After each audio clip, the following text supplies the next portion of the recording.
All righty. Thanks for joining us tonight. It's so in case you don't know, we're the Reformers and we come on every Thursday night at 10 Eastern, 7 Pacific. And pretty much just to give you an idea, we cover kind of all of the happenings of the week that has gone by, including today. And so I think if you hang out with us for the next 90 minutes or so, you'll see how much there is. And I think it's hard to keep up. The only reason we're able to keep up is we take notes of our posts and what's going on. And because otherwise I'd forget. And so like all of us can't keep up here. But hang out with us. We definitely want to see your comments on our comments on what we're talking about, your takes, and we'll put some of them on the screen. So let's just start off. I think we should mention today that there was a synagogue shooting, and actually he drove into the synagogue, if I'm saying that correctly. He was taken out.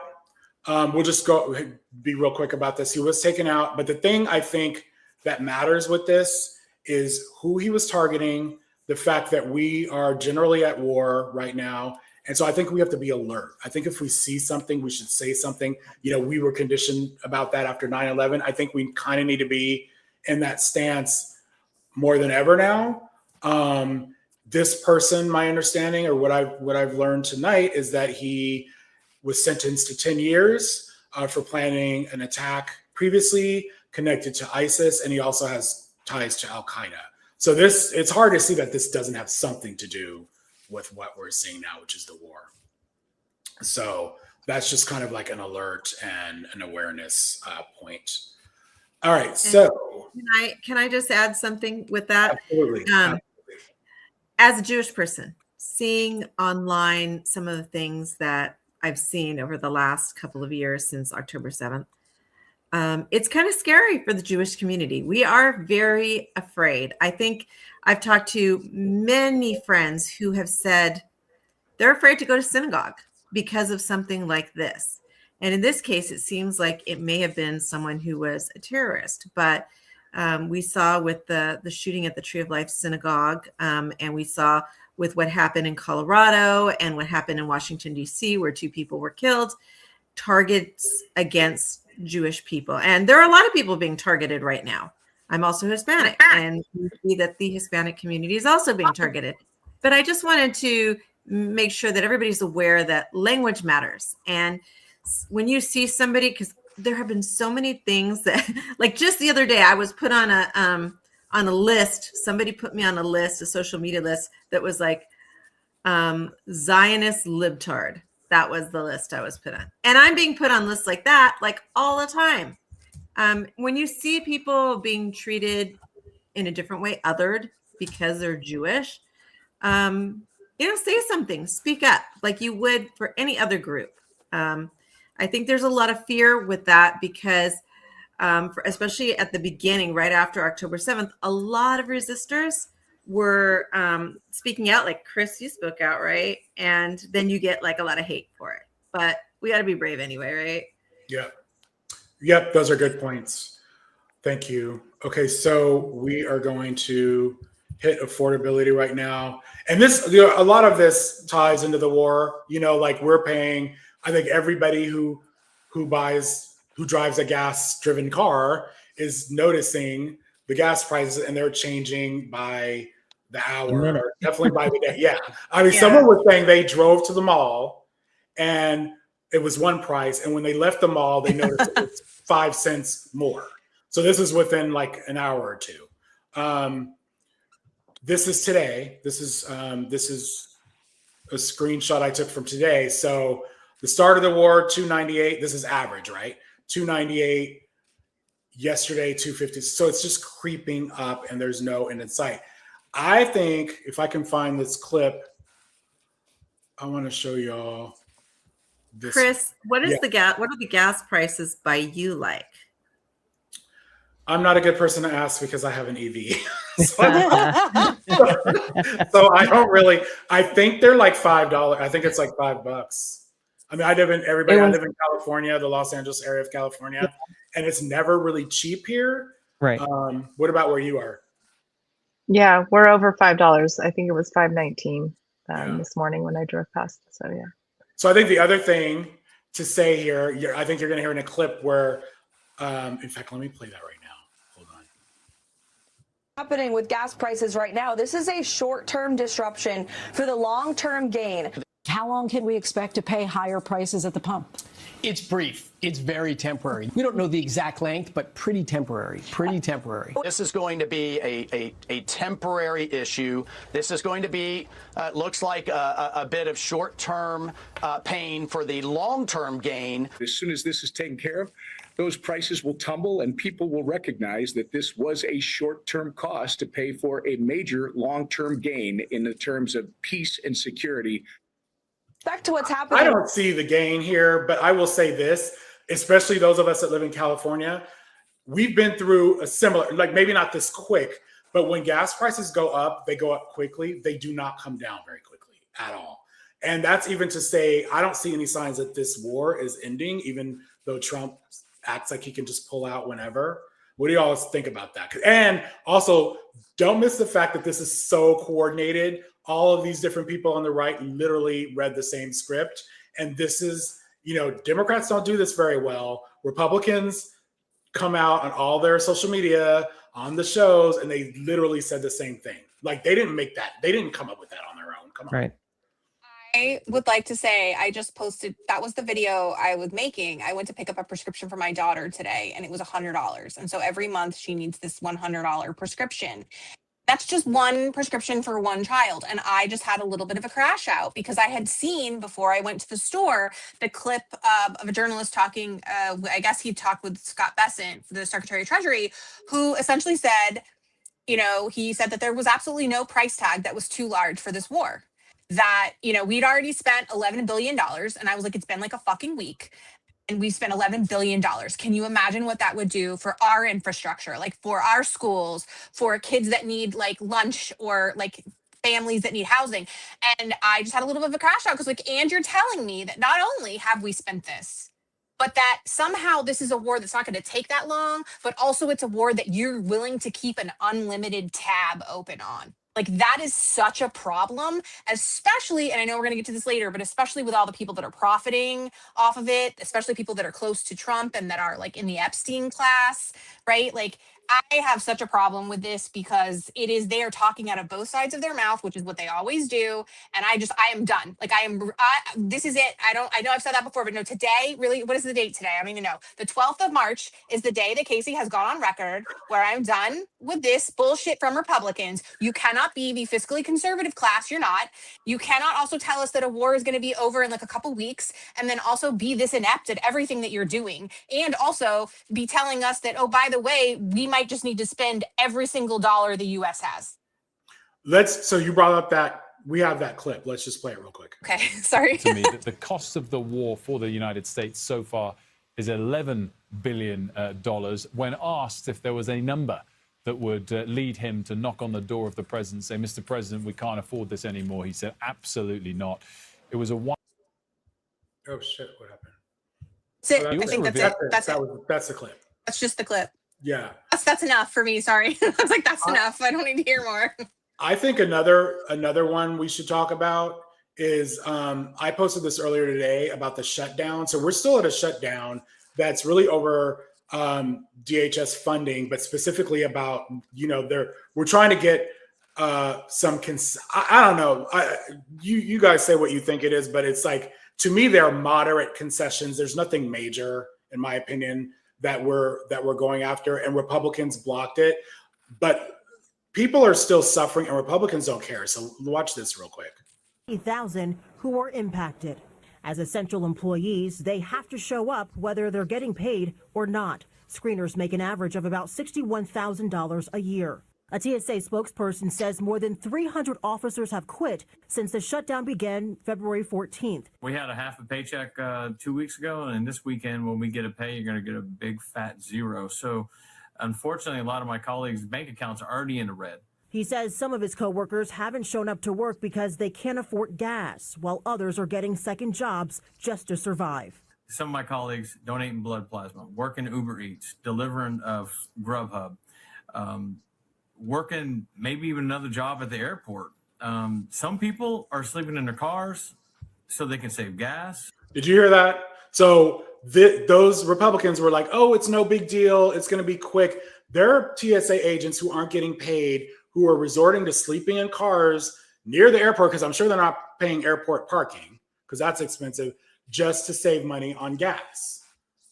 I would like to call attention to more of this because I wanted to point out that almost every single person on this panel has been a teacher, and I know that all of you know that we have been living like this for decades because the Republican Party thinks that if you are not one of their Epstein class millionaire, billionaire corporate people, that you can just work for less, that you can just that's why they don't think it's a big deal, because it's not a big deal to them. But here's the thing, like, y'all have already resigned teachers to a place and other service professionals that, like, oh, well, you do it for the kids, and it's like, who cares? Like, we'll just pay them nothing. You should just be grateful that you have a job. Now they're doing it with our TSA. Like, who's next? Like, at what point? Like, we've lost every security network, every safety, like the people who take care of our children, the people who make sure that our airways are safe. Like, all of these different industries are being hit, and the Republicans keep saying it's not a big deal. What's left? Like, who's keeping our country safe for us? There's nothing left. Yeah. What's interesting is about that salary is, you think, where are airports? You know, they are in cities. Thank you. And so when you're and this, like with teachers too, you'd say, well, the average salary is, you say, okay, well, that means there are people that are below that, and you're $60,000 is not a lot of money. I just saw the Washington Post say $200,000 families making $200,000 are qualifying for assistance with housing. $200,000, like $60,000 is not, like, stop acting like that's a lot of money. That's especially ridiculous. If you live in a city. If you live in LA, especially, you cannot, like, rent is and like for this job, this job, do we want people that are getting? Yeah, we want people that, like, I don't want somebody that has the same amount of training as an employee at the Gap. Like, no offense, but I mean, that's like what you're paying them is like somebody that works at the Gap. Like, while I appreciate that you can fold sweaters, that is not the same thing as making sure that someone's not bringing a knife onto a plane. Okay, so this is, we need to be honest about this. These are professionals that should be paid appropriately, and you can't just expect professionals to come to work on that kind of a salary in this environment. There was an AI. I mean, at first I didn't know it was AI. It was the last. So also, this is our third shutdown since Trump's second term. But there was an AI video with the TSA worker, and she was waving everybody through. She's like, "I don't care. I'm not getting paid." I didn't post it, but I believed it for like 10 seconds. I was like, I could see it. I could totally see that, because, like, at this point, fuck it, you know. But it was AI. And you don't see this going anywhere, because if you saw. Katie Britt and Chuck Schumer had kind of competing pressers, where Katie Britt said, you know, it's all the Democrats' fault. Yeah. We've offered olive branches and they haven't come to the table. And Chuck Schumer was like, that's BS. So, sorry, Chris, go ahead. And the idea that the bare minimum for the Democrat side is they need warrants and they need to take their masks off. And the fact that that's a non-starter for the White House says that this is not going to get resolved anytime soon. Yeah. So, okay, let's listen to the rest of this, because there's points here. Travelers expected during spring break, the impacts are only expected to get worse. They may have to close down checkpoints and divert people to other places. That's what they've had to do during the previous shutdowns. When, like in 2018, they had to shut down two terminals in Houston. This is the third shutdown in the last 5 months. Congress failing to get 60 votes needed to pass a DHS funding bill, with Senate Democrats proposing a plan that includes new accountability rules for ICE, which is currently funded by the Big Beautiful Bill. But Republicans blocked it late Wednesday. And TSA isn't the only agency impacted. DHS consists of the Coast Guard, Secret Service, Customs and Border Protection, and FEMA, raising questions about their strategic priorities for emergency response and national security. All they see on TV is rhetoric about us spending $1 billion a day in a war. When we're over here, we're American citizens. We swore to uphold the Constitution of the United States, and we are not being paid. Thank you for your help. But with no end in sight, airports are doing what they can to help. Denver International asking passengers to donate grocery store and gas gift cards to TSA officers, while TSA officers are asking passengers for patience. We just asked the passenger to put themselves in our shoes. How long could they come to work without being paid? I mean, Listen, why don't we just sell off like some of Kristi Noem's like fancy jets, right? I know we can't get refunds for all the crab legs that were distributed in all the parties and whatever, but can we sell some of the jets off? Like, how much are those going for? Is anybody in the market for? Nobody's going to want it after what happened in that bedroom. Nobody wants a luxury jet with a weird ass bed and God knows what went on there. Yeah, okay. Don't take a black light onto that plane. This is what I'm saying. I can't at this point. I'm gonna lose it. Like I'm just being really honest, real publicly. I'm gonna lose it on some of these on some of the people right now that are doing anything other than just staring at Republicans at press conferences. I need the Democrats need to stop even participating at this point. This is a joke. What the Republicans are bringing to the table is it's insulting, and I'm tired of pretending like this is normal politics. Like I'm tired of pretending like we have to go through this well, we're just gonna pretend that we're listening and like they're pretending that they're giving us an olive branch and like this is stupid. Like you spent $200 million on a what now? A commercial? You spent another $230 million on a jet. You spent $225 million on furniture like in 1 month. Wasn't that what Pete Hegseth spent? I think. I don't know if we have the graphic on that, but like that's how. Sorry. Okay, my bad. Like I said, there's a lot we're covering, folks. I feel like with the TSA stuff specifically, though, like you dare look at us and tell us that you're patriots and you care about this country when you're not willing to pay the professionals that protect this country because the Democrats are asking you to follow the fucking laws. Like that's it. Like the rule of law, and you don't want to follow it, so you're throwing a tantrum and now no one's getting paid. And I just think we need to just stop arguing with them and start staring at them and letting there just be dead ass space. Make them feel uncomfortable. I'm done. And the media has really fallen down on the job because they should be hammering these people every time that they see one of these Republicans and they don't question, well, why aren't you agreeing to just following the Constitution? They're failing at their job and they're failing our democracy. Yeah, and I just put this graphic up. So Iran is promising $200 a barrel. So while we're all aware that the Strait of Hormuz is being targeted, like it's not really safe to just go through there. And President Trump is saying, "Oh yeah, it's fine." It's not fine. He's like, "I'll insure it. I'll pay for it." Like he has such a great reputation with paying his creditors. Okay. So go ahead. It's not fine. I woke up this morning and 2 oil tankers had been hit. And yesterday, 3. Yeah. So it's not fine. I didn't even know they were letting them go through. I didn't even know that. I thought it was closed. I didn't realize that people were even. Well, apparently. Like the Spirit Airlines. Trump has been saying we were guaranteeing passage. And then, but the people that know better have been saying, no, we're not prepared to do that. Yeah. Okay. For at least another week. Okay, so we're last thing on the economy. I mean, I know this feels all very war related right now, but we have the jobs. We have the jobs report. Let's listen to this.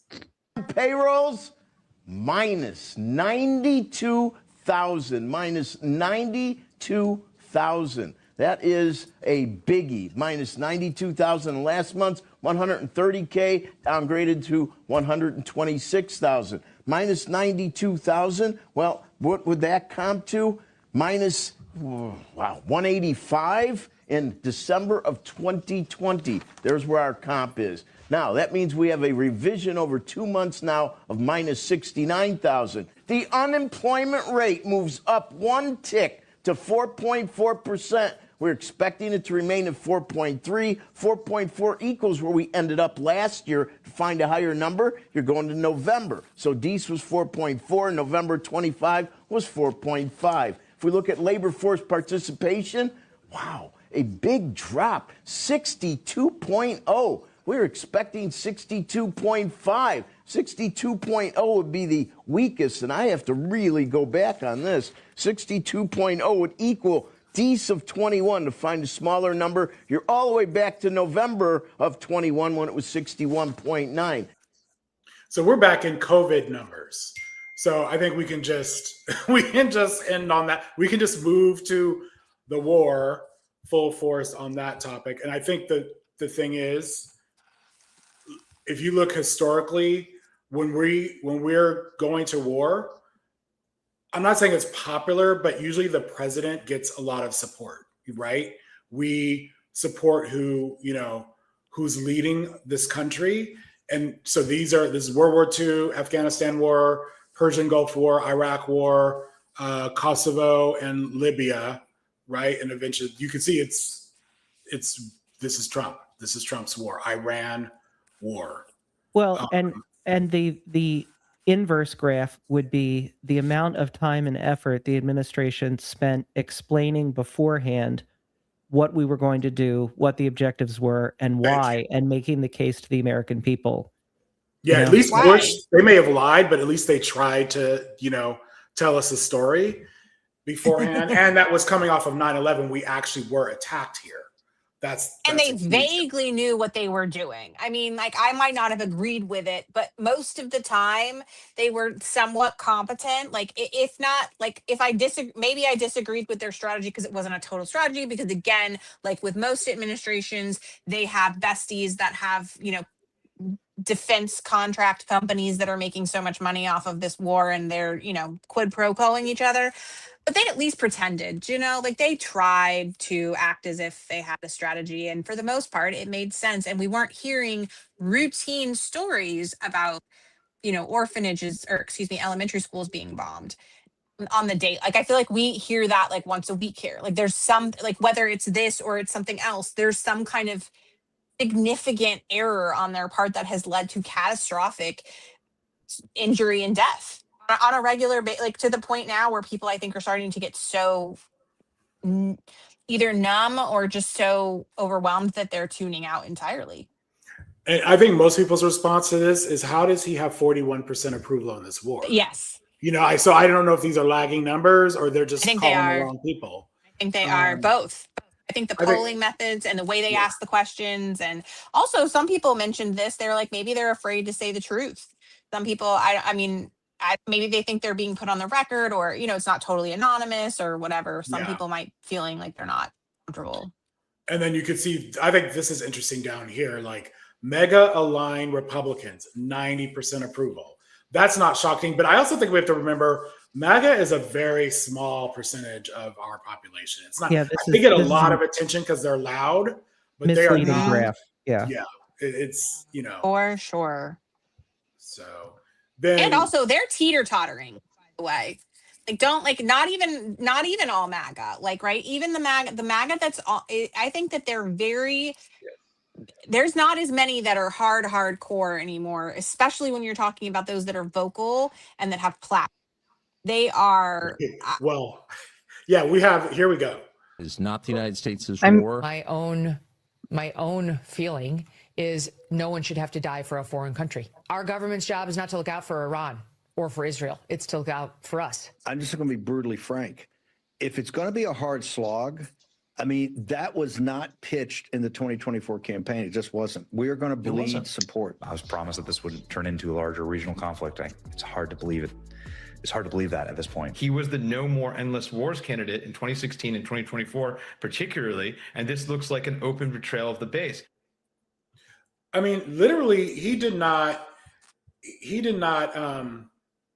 everything he promised, has he tried to do any of it? Like, name one thing that he campaigned on. You can't lead with America first and an isolationist mindset, an Islamophobic mindset, and all of the other things that go along with the gross parts of MAGA that we don't like. You can't lead with that and then expect them to do outreach to help another country or a series of other countries. Like she said, for us, we need to help us out.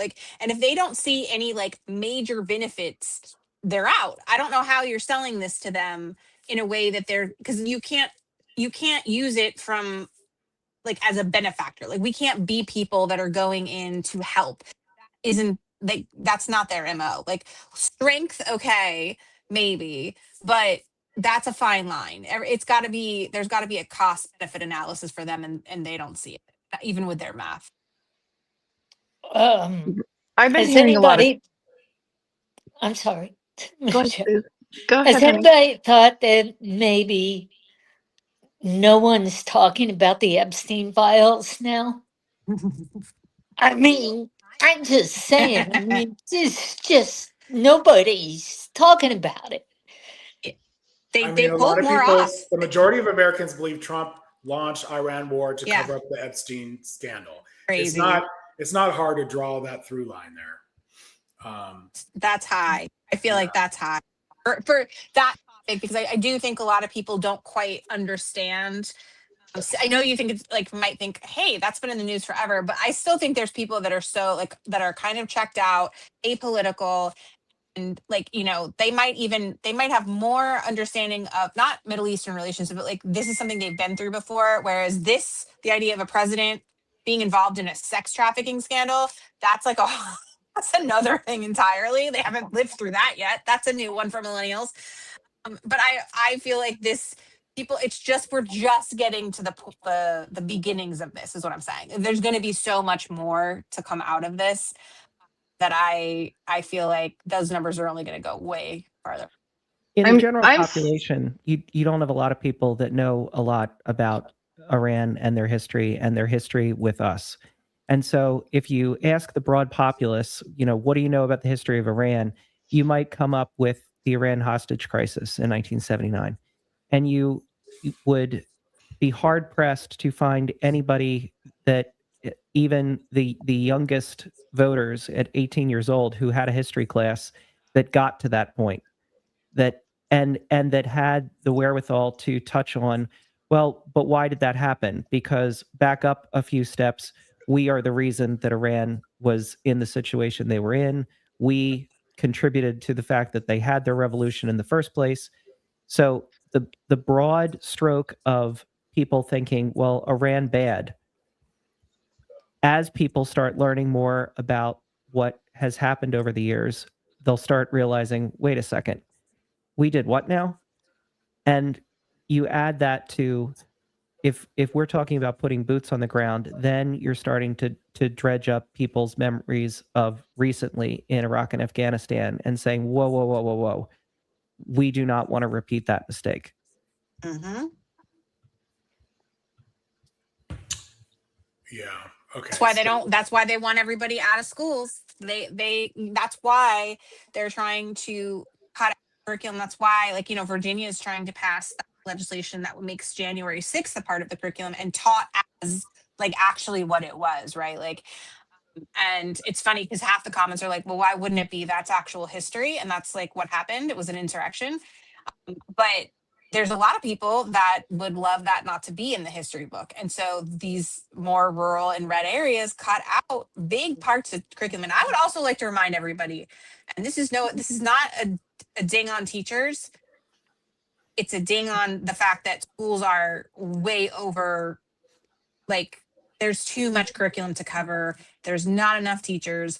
And if you look at the curriculum, the way that it's set up, something like that, if you're coming into the era of the Cold War, a lot of teachers are crunching that in like a week, like as a review unit, like not even its own unit, like trying to get ready for the end of the year, because there's just no room to fit it all in. Inevitably, kids don't understand certain things. So you stop earlier in history to explain things, to go over things, to whatever happens. And then you like hurricanes, snow, I don't know, like life happens. Well, my mom taught American history and high school American history and would joke, but it's true. She started teaching in 1972 and she retired in 2006.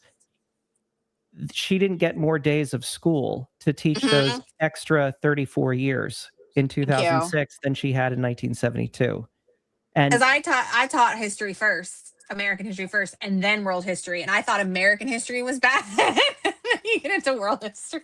Right. It's you have an expanding base of things that you need to cover, and no more time, or more appropriately, like there's less time to do it, especially with, Yeah. like you say, social studies being one of the first things to be cut. And so what I'm saying is the bulk of the population, even though we have access to the internet and now they can access that information a lot easier than they could by trying to find an Encyclopedia Britannica in the day, there's still a huge base of this population that doesn't really have a very strong understanding of any history, our history, or especially Middle Eastern history, and our role in it and what we've done. So to Chris's point, like, it is helpful the more we can have these conversations and start like bringing that in, but everybody's coming from a really, like, they're catching up, they're playing catch up on. And I think MAGA has relied on that. Republicans have relied on that for the longest time. And I think that some of us in this group here are actually probably old enough to remember back in the 70s when we had to ration gas. Yes. I was a little kid, but I remember that. And it was by license plate, remember? Even and odd. Yes. Exactly. And there was like even odd days.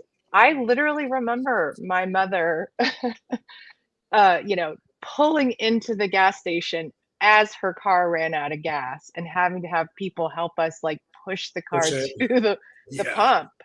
And, there was a lot of conversation around our dinner table. And I mean, we're repeating history right now. And I think the biggest fear that I have right now that I'm seeing a lot of people talking about in the last 2 days is about our supply. And so how's that going to play out, right? Because apparently our reserves were not full. They're talking, releasing them. So what do you mean, Michelle? You don't think we're gonna have all that Venezuela oil just flowing through our pipelines? Where did that even go? Like, where did that end up going? I thought the whole point of that was that it was very expensive and difficult to refine. I thought that was part 100%. Of the he hasn't been talking about it lately. Have you noticed? He mentioned it the other day, though. Really? Like I would say 3 or 4 days. I don't know what is time, but like not that long ago, he mentioned, he's like, and then we have the Venezuela oil will be here, like, and we're gonna have plenty of oil. It's totally fine. Everything's fine. And he mentioned Venezuela, and I was like, oh yeah, that's right. We did invade a foreign country and steal their leaders for oil. Where is that oil? And this is not that we should have done that. I'm not suggesting that. My point is that was their justification. So I'm like, that's right. Like, where is it? And this is the constant shell game of the Republican Party. And his solution is to, I'm drawing a total blank right now, with Russia and other countries, relieving them of their sanctions, right? So that we can get gasoline. So the folks who should not be benefiting from this are benefiting from this. But this all takes time. Like, even if those are solutions, nothing's overnight. And he's already talking about, oh, we're done. We're going to pull out and blah, blah, blah. Like, there's not going to be, even if we do pull out tomorrow, there's long lasting effects here. Like, the repercussions are huge. And to do what he really wants to do, to have regime change, he's got to have boots on the ground. You can't do that from airstrikes. It's things that really fly under the radar. Like, one of the solutions was, he said he was going to lift the sanctions on Russian oil to India, with the idea that I was like, I couldn't remember. If India were to have bought oil from Russia, we would sanction India, and that is going to be a temporary solution. Okay, well, what does that do? That makes money flow into Russia, which then makes their efforts in Ukraine easier, and they're helping Iran. The solution is perpetuating the problem. So, and going back to the unpopularity of this war, I think one of the big reasons why it's unpopular is because we don't know why we're at war. Like, it was explained to us like, oh, it's because of nukes.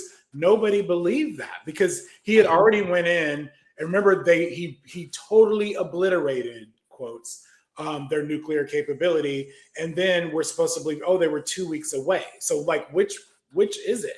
2 weeks away from actually having a nuke? Where was the testing? Where, like, all these things that lead up to actual nukes weren't really happening. There was no benchmarks. So I think most Americans are like, this is not, the math is not mathing. Watch this video real quick because I really appreciate this. The president doesn't know why he invaded Iran. And he tried in the beginning. He said he called on people to rise up for revolution. I witnessed it. I was awake here out in California, everybody. So I listened. Oh yeah, and then he expected us to believe he was liberating the Iranians, and he was like, "Okay, we're gonna get it started, but you're gonna finish the job," as if they were actually watching Western television, which whatever. To it in real time, and then they changed. They said it's about the nuclear program. Hey, wait a minute, we destroyed that in June. We have to destroy it again. Then they added another one, ballistic missiles, even though they don't threaten us. Let's just be clear about that. Oh, then they added another one. It's about terrorist support. We need to wipe them out because of terrorist support. And then they circled back 8 days later to say, back to capitulation. We need a full surrender. And oh, by the way, the borders of Iran might have to be rejiggered. There might have to be some civil war between the different communities there. They're just throwing arguments every single day to see what, oh, I left out. Oh, we did this because Israel was going to do it, so we had to follow them.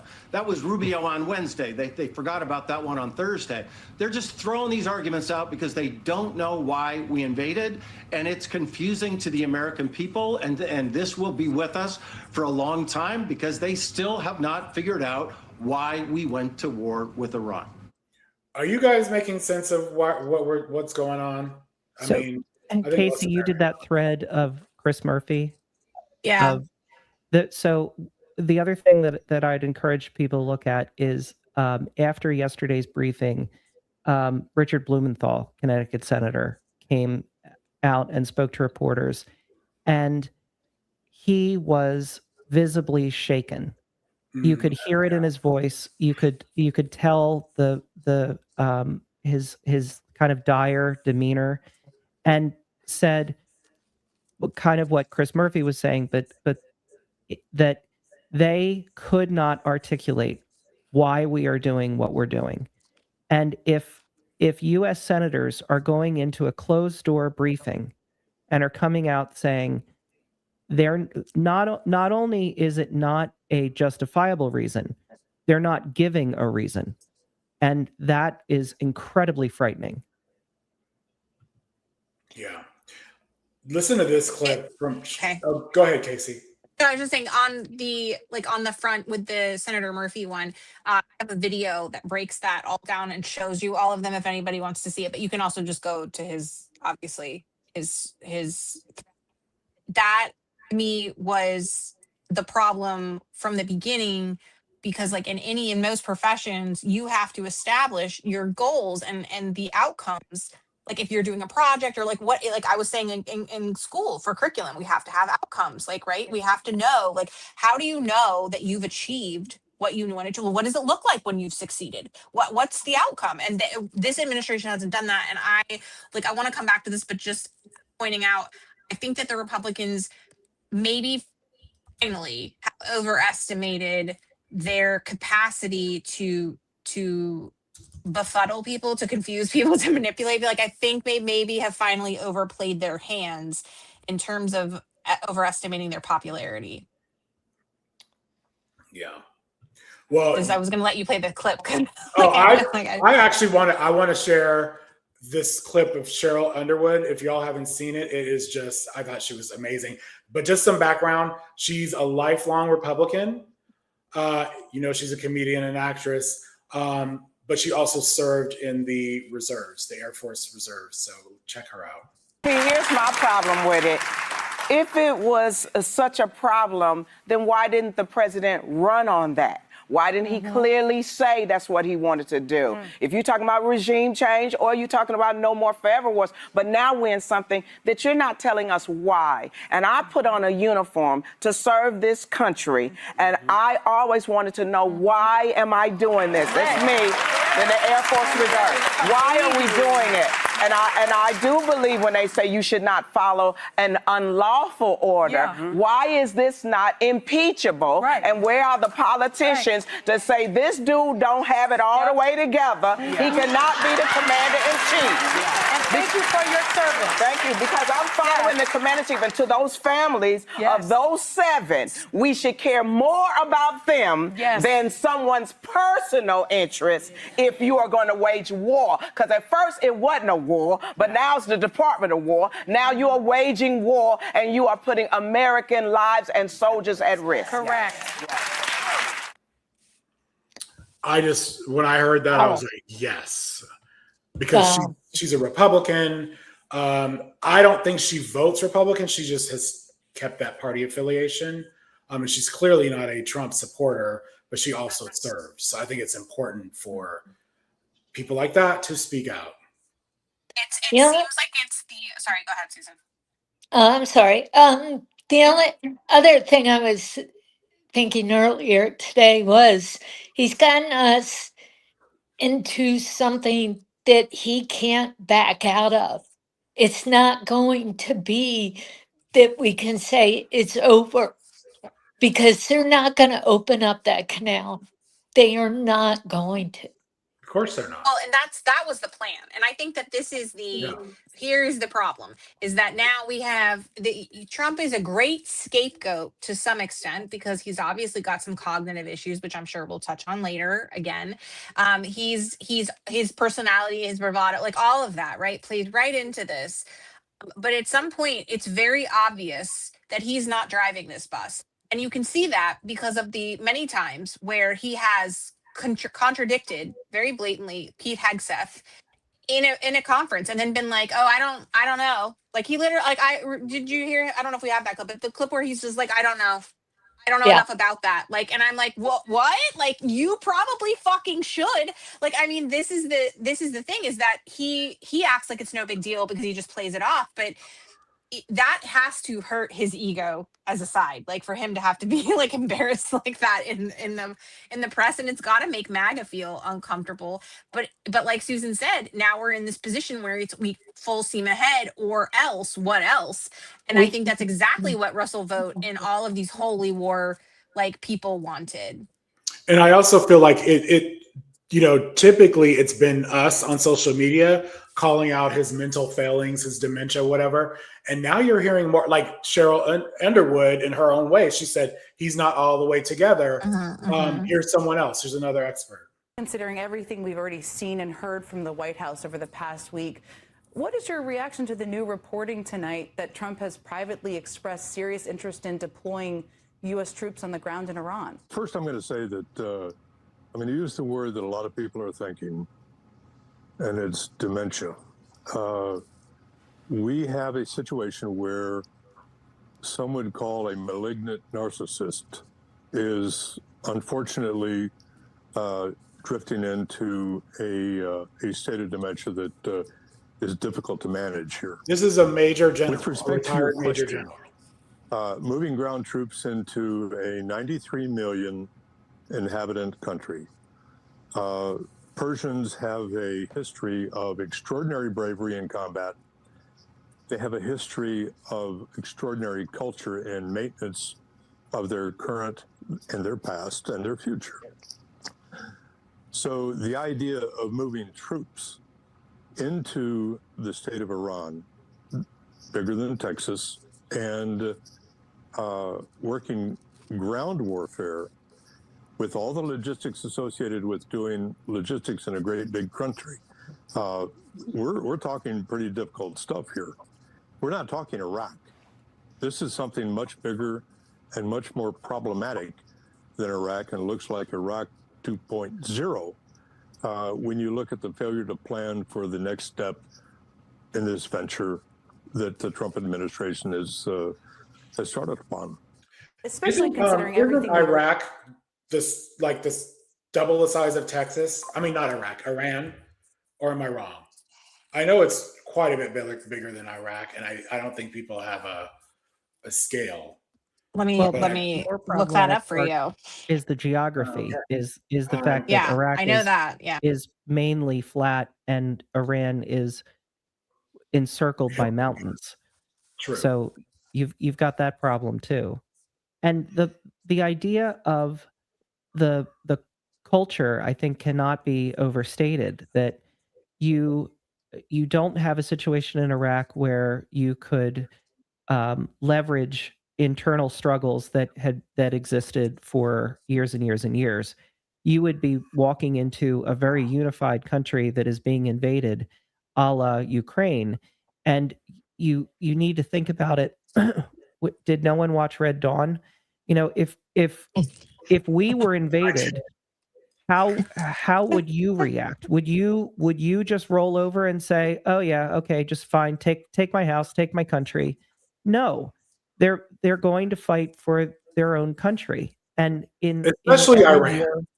Yeah, but this is the problem with these city on a hill people. Like, I'm so fucking over it. Like, that they just think that our way is right because they believe in like white Jesus and don't even follow his principles. So it's absurd to me that we decide, like, at what point is somebody going to get so fed up with our bullshit that they just absolutely come in and make and do some real damage to our country and our infrastructure and our people? And you know what? It's going to be justifiable based on the way we've behaved.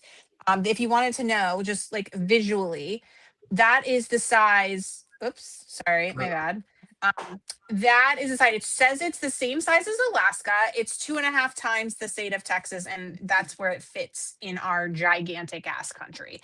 So obviously, in addition to having much greater volume of landmass, as Chris said, the geography of it, we also have, they mentioned the culture of the Persian people, and that's 100% true because I used to have a boss that was Persian, and I also have many friends that are and have told me at length about how you know, like, the family is the most important thing, and then when you threaten that family, like the way that they will lockstep together and fight for that family. So yeah, like, I mean, in addition to the fact that it's not justified because it's unprovoked and we don't have any business being in there, we can't even run our own fucking country, we shouldn't be in other countries to begin with, we're not doing anything great here, so we shouldn't be policing other countries, all of that to be said. But then on top of that, we have these people that are going to kick our ass because they have way better unity and resolve than any of us do. We can't even fund our own Department of Homeland Security, like, but we're in another country bombing them. This is absurd. This is what I mean. Like, I can't take Republicans seriously, and I'm having a hard time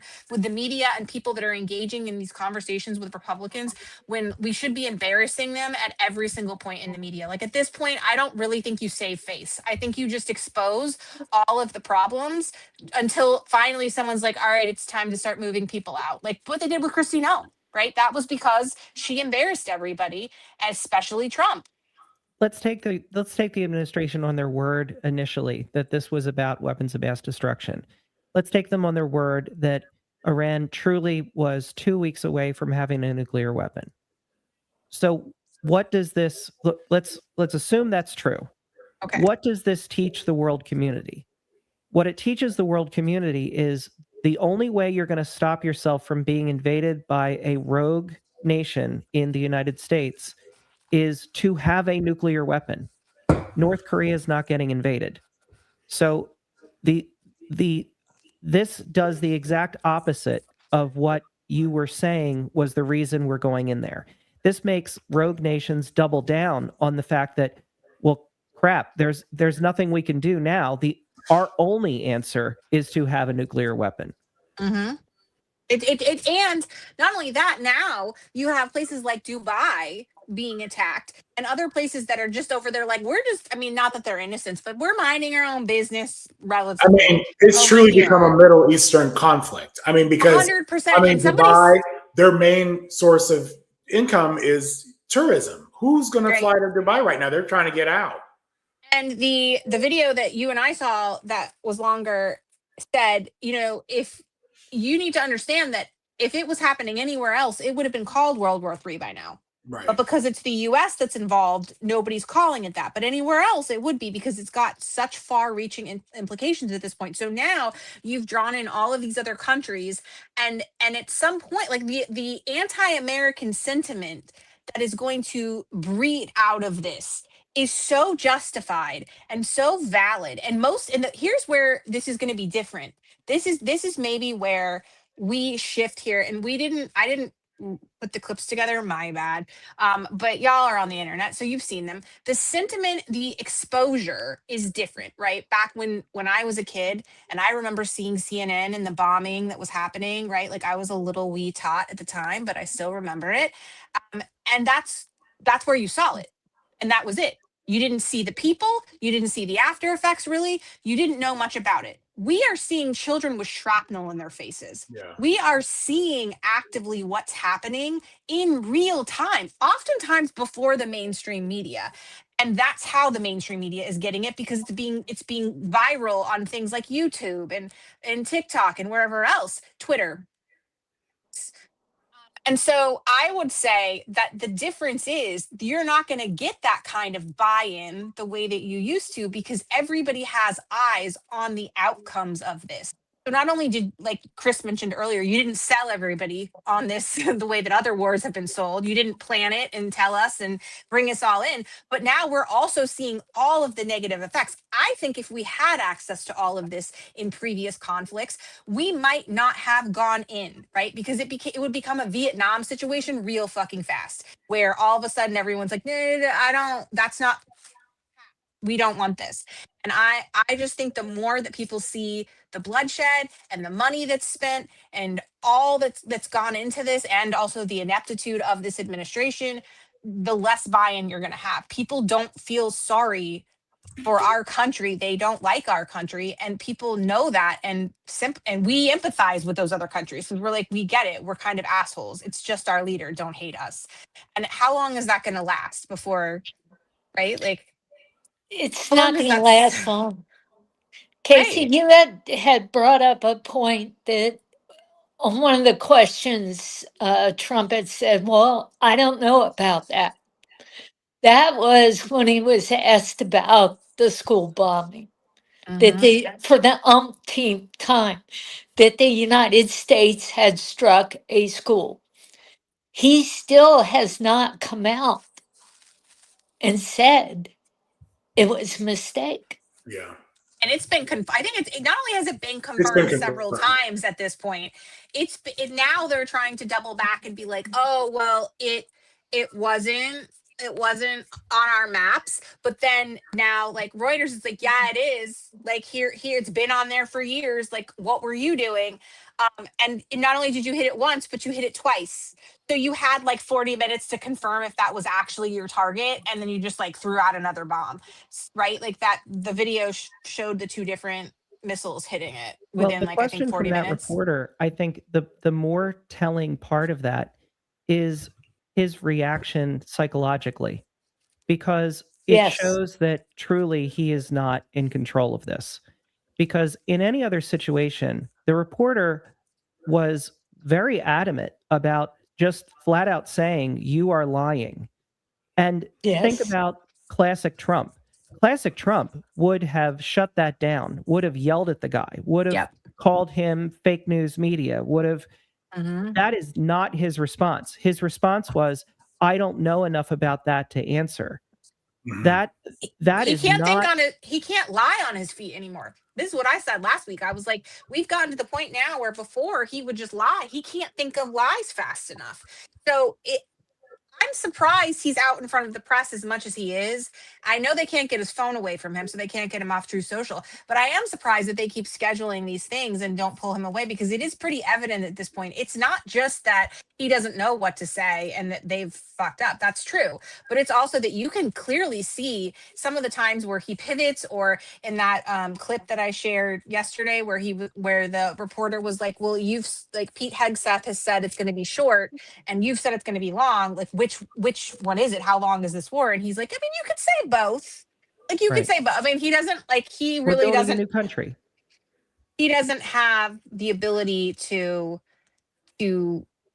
like, he doesn't have the wit anymore to be fast with his words. Improvise. That's the brain fog. That's the cognitive delay that happens when, as soon he's gonna, I don't know if he's done it yet because I haven't been watching. It's hard for me to watch him, but he started losing words yet? Oh yeah. Where, Hell yeah. I mean, Well, oh hell yeah.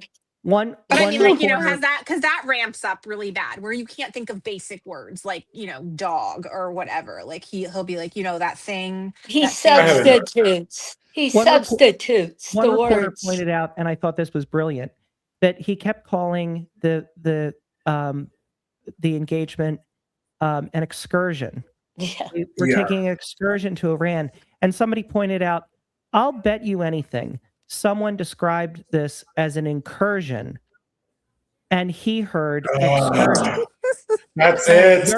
Very similar. That is it. To when someone said Oh people my coming into this God. country are asylum seekers, he twisted Yeah. that in his That's brain right. to they're coming from mental asylums. Yeah, I remember that. And And the Hannibal windmills Lecter. and the windmills with the cancer. Like, and I don't even remember what it was that he got it confused with, but that was also, I remember at the time, people are like, oh, I think he actually got it confused with this. Like, and I think you're right. And the I think emperor that's has what no it is. clothes. It shows that no one in his orbit is willing to correct him. No one. Absolutely. No, they're going to Weekend at Bernie's him all the way till the end. But I do wonder now, like at what point, because I've said this before, we have the Mike Johnsons and the Stephen Millers and the Russell Votes that are like all into this, like, you know, evangelical Christian nationalism, whatever. And then we have the other Republicans that are like not necessarily opposed to that, but that's not as much their jam. They're like, you know, maybe there's the pedophile protectors, like maybe they're just the people that want to make a lot of money and be powerful, like the JD Vances of the world, who are smart but pretending to be dumb in order to, you know, be the friend that, you know, you get a drink with that can relate with you and whatever.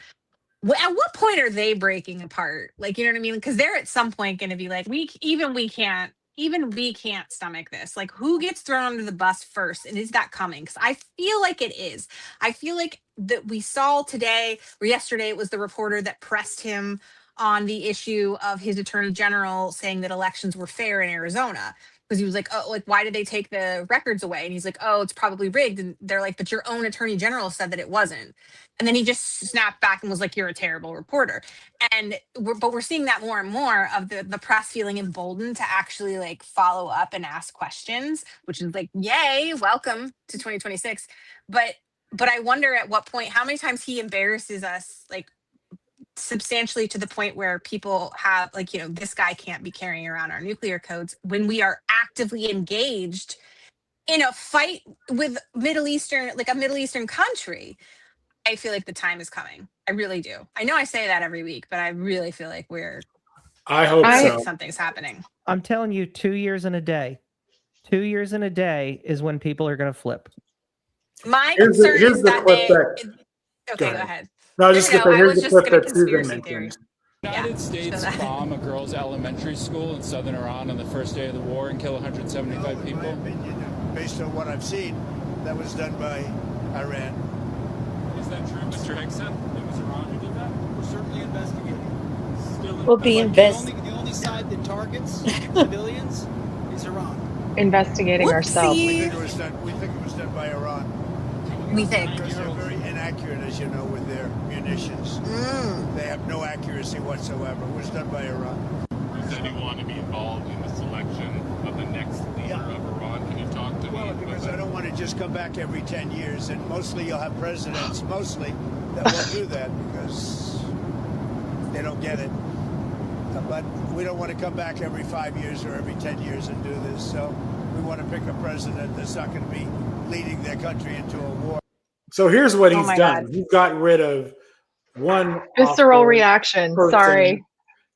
And then he's replaced him with his son, who sounds like he's worse. So 100%. you know, and he's acting like he's doing future presidents a favor. This is what he's like. I just realized what it's like. And teachers can probably say, I taught English as well.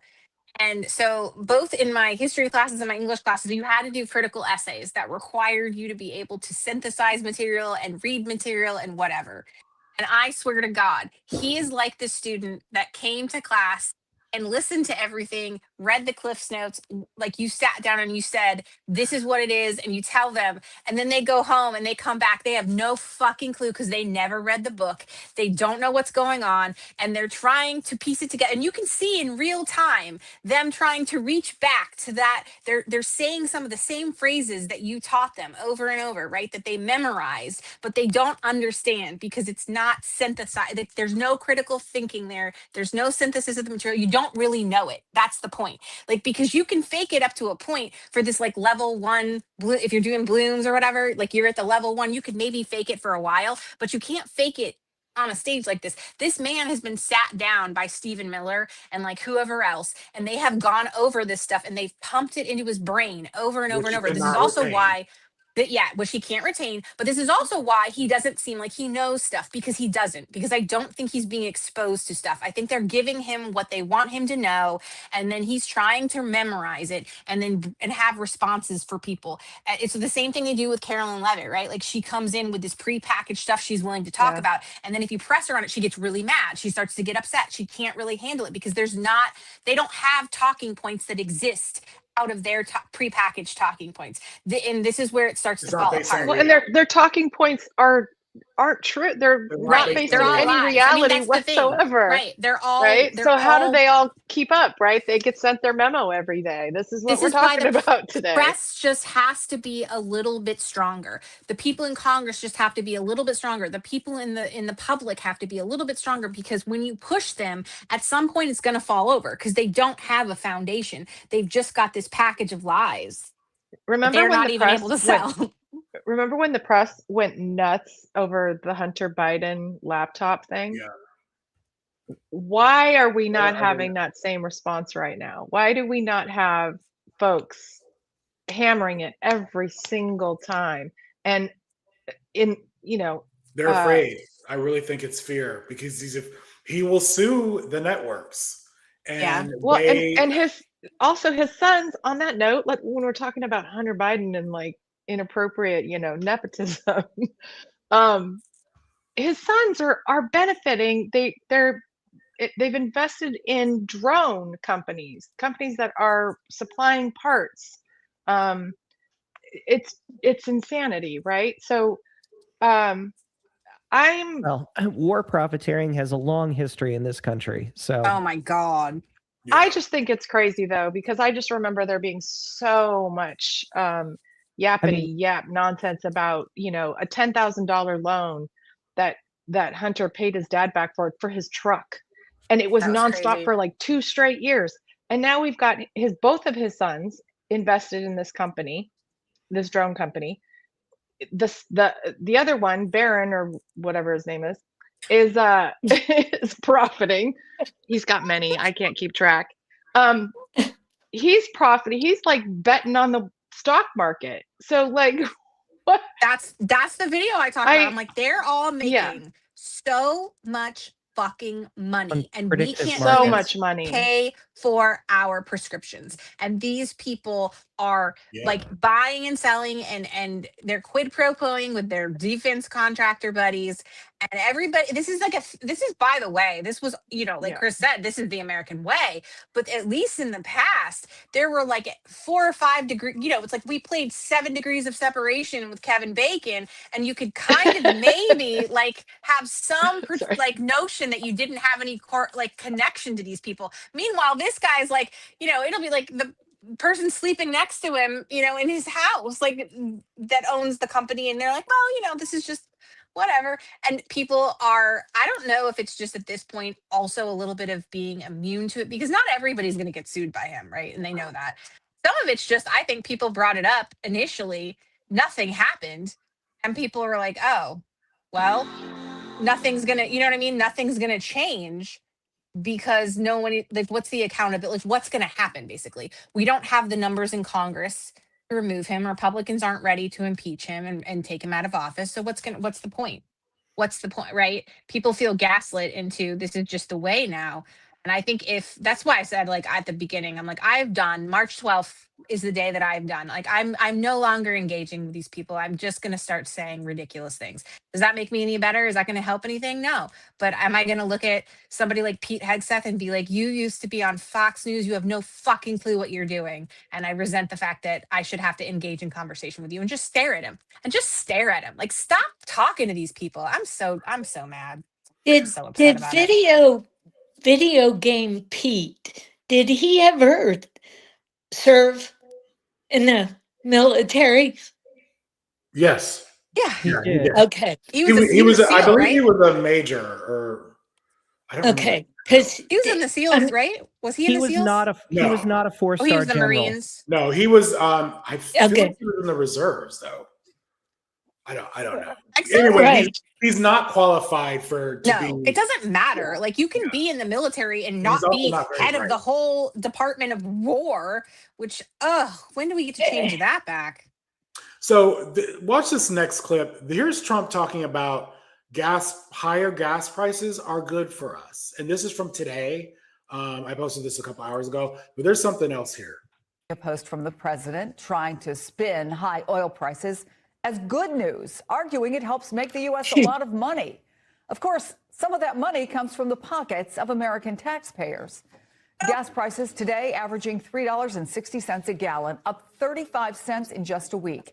And violence in the region keeps escalating. Iraq and Oman have now closed oil terminals after 2 tankers were attacked and left burning in the Persian Gulf. An oil refinery in Bahrain was also hit. And after the president had said Navy ships could help get oil tankers out, shipping companies say they have not been getting any help. Energy Secretary Chris Wright said today the earliest that could happen is the end of the month. Operation Epic Fury. Look at him. Like, what is this shade of foundation or whatever? I mean, and listen to what he says. Is that a great name? Well, it's only good if you win. You know, you can only do. And we've won. Let me tell you, we've won. You know, you never like to say too early you won. We won. We won the bet. In the first hour, it was over. I don't know. We've been used to being gaslit for years, but this occurred to me today. You know, we've been talking about dementia, but this is starting to feel less like gaslighting and more like confusion, or like, you know, like a stage of dementia. Like, he really is out of touch with reality. Like, some of these things he's been saying.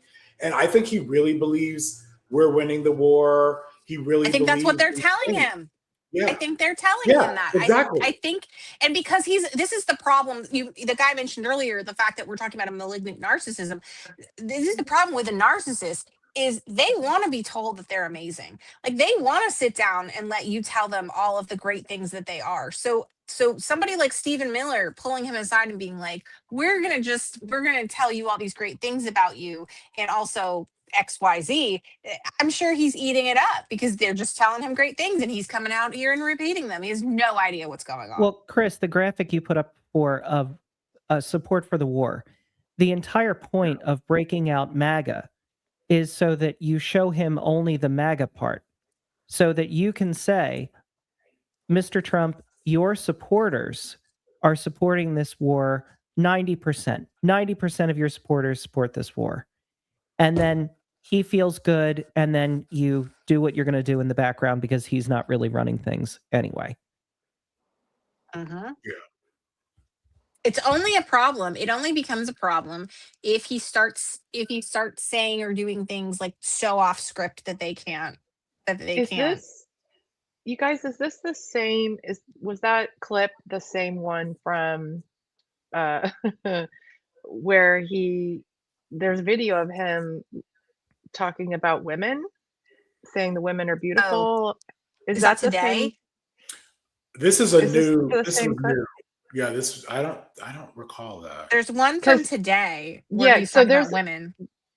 So that particular one, I don't know if it's the same that the clip was cut from, but there's literally him on record saying, I didn't even know where I was going today, and I showed up, and here you guys are, and like, you're a good looking guy. Oh yeah. So I just saw that before we came on because I was gonna send it, but I think, I didn't know where I mean, was going. I came here and here y'all are. Like, I'm wondering if we're what? gonna start to, you know how like they like parents have conversations with their kids and they don't think that their kids are paying attention, and then later they go to a party or something and the kids say exactly what you said, and you're like, I'm wondering if like it gets to the point where he starts hearing some of the gossip between the people behind the scenes, you know, like the, you know, Stephen Miller conversations, and then he starts telling us in press conferences accidentally. Like, I am looking forward to that. Like, he's gonna spill you know, some of those true social messages where he's giving people a heads up about where we're going and what we're doing. I hope they start having conversations away from him, because at this point I really do think he's going to spill super classified important information, and it's going to be way worse than a signal leak.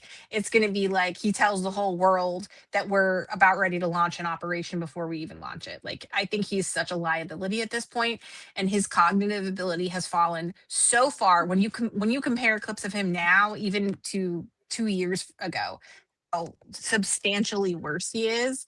And again, I stress, we're in a conflict in the Middle East. Like, with this, like, that's the most complicated, you know, it's like showing up for calculus and not being able to add 1 and 1 equals 2.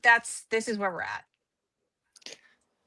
So I was showing this earlier. I just wanted to touch on this briefly because there are repercussions here that we may only beginning, you know, be in the beginning stages of. I don't know what's going to come of this, but this is my greatest fear. Frank Figliuzzi, you know, posted this about intercepting. The U.S. has intercepted a coded signal believed to be from Iran that may be intended to activate sleeper cells outside of Iran. I think they're in this for the long haul. I know. I'm gonna play one other. I'm gonna play this because this is a report. Alerting law enforcement agencies Iran may be activating sleeper cells. The alert says the U.S. intercepted encrypted communications that may serve as an operational trigger for sleeper assets. ABC News contributor, former Homeland Security official Elizabeth Newman's here for more on that. Hi, Elizabeth. So you say officials are concerned Iran's proxy, Hezbollah, might have agents inside the U.S. So given that context, how concerning is this new alert, and how are law enforcement agencies monitoring for these potential threats?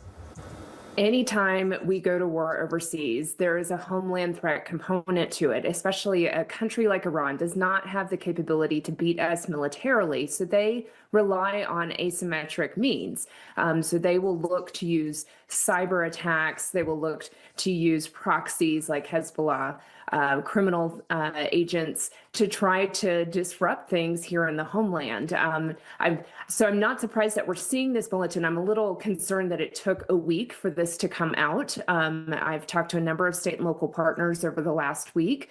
Everybody knew that this is the likely scenario. We go to war with Iran, we should expect that their proxies are possibly being activated, and we all need to be on heightened alert.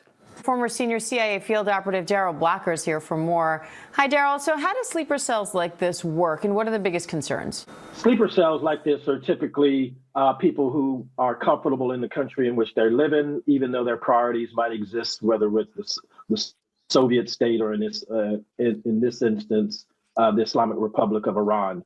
So these are people who are completely embedded inside the United States. They live here, they work here, they're comfortable here, they speak the language here, but ultimately are waiting for some signal to go out and do some nefarious act.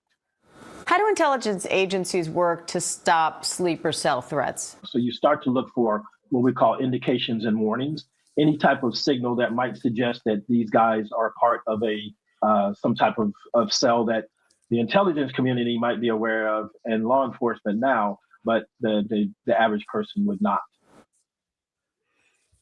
Any thoughts? Am I the only one? Yeah. Freaked? I would like to say that I am not an expert in Middle Eastern politics, right? Like, so everybody that studies political science and goes to school picks kind of like a niche, right? Like that you study. And so I would not say that especially that part of foreign relations, I wouldn't say is my cup of tea. It's not what I know, but I 100% feel more than capable of ascertaining that this is a threat, any significant threat, and understanding all of what goes into this and what would come out of this just from watching Covert Affairs, a show that ended in 2015. And that's the difference with this administration, is that somehow a layman, someone who just watched a spy show on TV, knows more than they fucking do. And everybody should be concerned. I'm not fear mongering. I'm being legitimately serious about the fact that that I feel in past administrations that I wouldn't be able to hold my own in a conversation about this, but in this administration, I think I could lead the conversation, and that's a problem. It's like, I'm not being facetious; it's a real problem. When I'm vesting our best in this area, we need to remove some people in power, fast, hurry. What I'm worried about with this is not necessarily sleeper cell attacks, but what the threat of sleeper cell attacks will end up doing to our civil liberties, because yeah, exactly. This type of thing is how we got the Patriot Act. Yep. And That's it. In today's environment, Patriot Act 2.0 would be incredibly worse than Patriot Act 1.0. Given all of the advancements, especially in AI surveillance, the fact that everybody has a computer in your pocket where you didn't 25 years ago, that can be used for surveillance.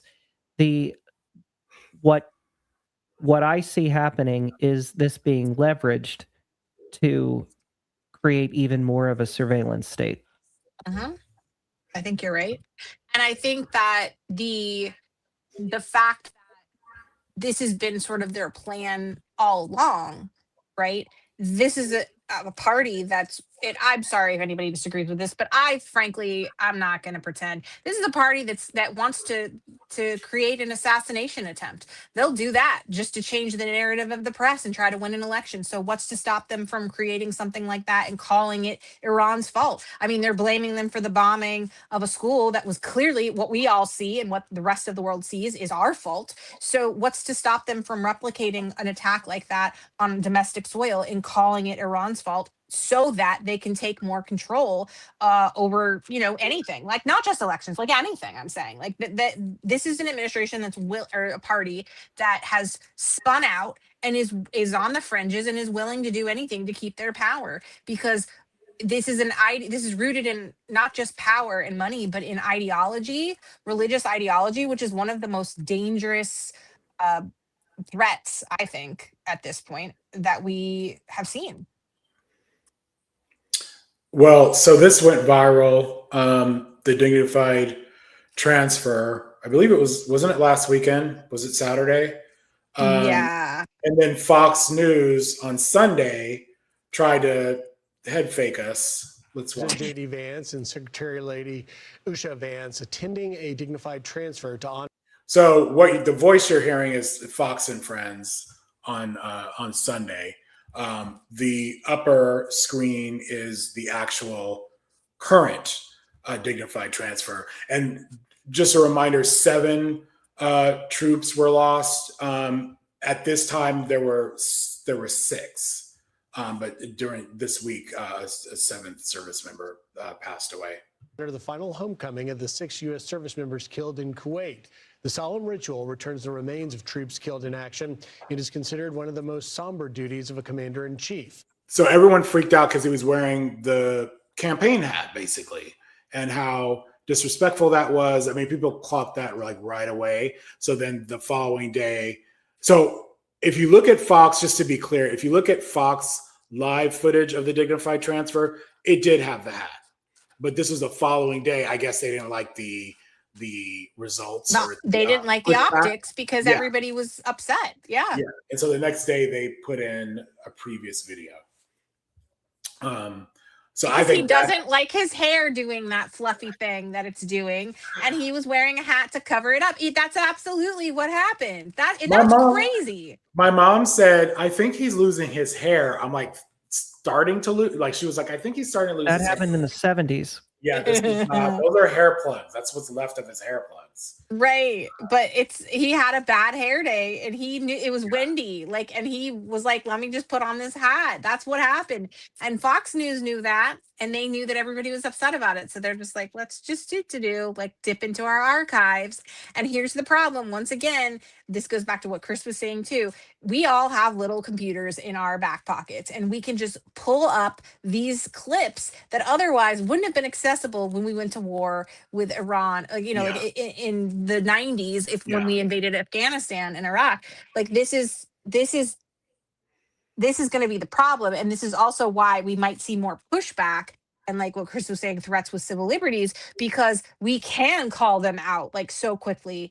And so they're going to have to do something to prevent that. I don't know what they would do or how they would do, but I will tell you what I ranted to Chris about last week, which is I am not going to sit here and just because I cannot conceive of how they will do something or try to do something or even be successful with something. I'm not going to pretend that it's not a problem, because I'm seeing a lot of people in the Democratic Party, because I guess they're afraid of the fear mongering, or I don't know, they don't want people freaking out. So they're just minimizing the, likelihood of, for instance, a draft.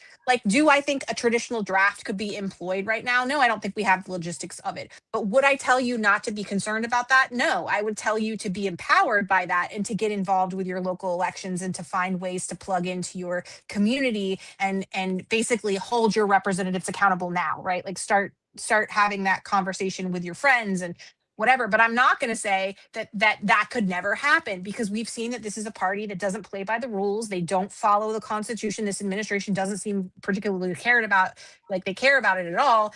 And we've seen the media lets them get away with so much that this is just because they can't maybe implement it fully the way we can conceive of it doesn't mean that it wouldn't be threatening to us, doesn't mean that people wouldn't get hurt or killed, as we've seen with what they're doing with ICE.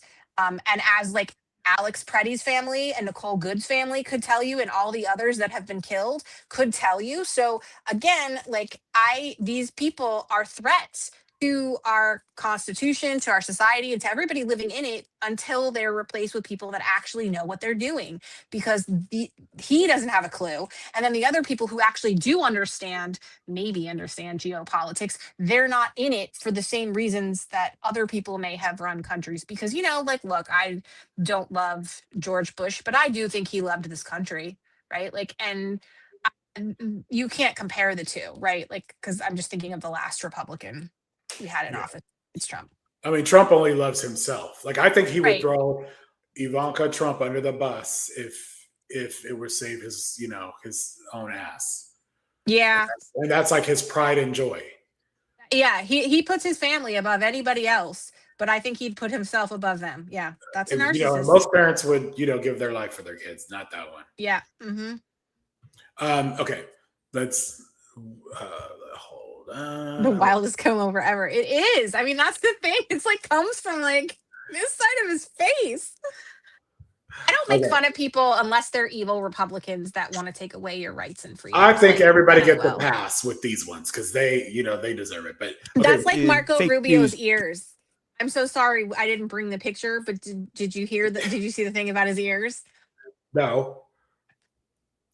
Okay, so apparently, well, he does have big ears, right? Well, I didn't know this, but apparently somebody went viral or is made a video because they messaged their friend who did video work for him, and the whole time he was basically one-on-one with them with his hands on their shoulders, and he was talking to them how he wants to be filmed and was explaining when he was younger.